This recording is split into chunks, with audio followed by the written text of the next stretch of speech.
Aminado ang Philippine National Police na tumaas sa mga kaso ng kidnapping sa bansa ngayong taon. Ayon kay Police Brigadier General Jean Fajardo, tagapagsalita ng PNP, meron silang naitalang 13 kaso ng kidnapping sa unang 3 buwan ng taong ito. Dulot nito, nagdodoble kayod na anya ang PNP Anti-Kidnapping Group para agad maresolba ang kidnapping cases. Kung titignan po natin ng datos mula po noong Enero hanggang sa Marso po ay nakapagtala na po ang anti-kidnapping po ng 1313 na insidente po.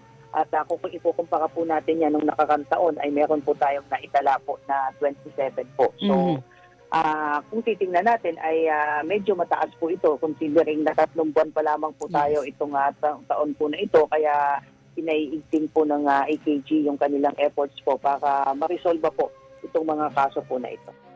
Batay sa paunang investigasyon, sindikato ng mga Chinese national ang sangkot sa mga pagdukot. Target umano ng mga ito ang mga dating POGO operator na hindi nakabayad ng utang.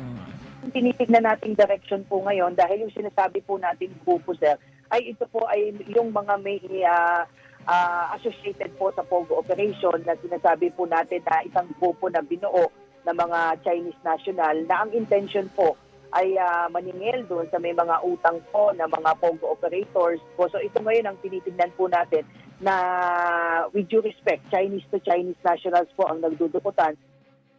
Ang tinig ni Police Brigadier General Jean Fajardo, tagapagsalita ng Pambansang Pulisya.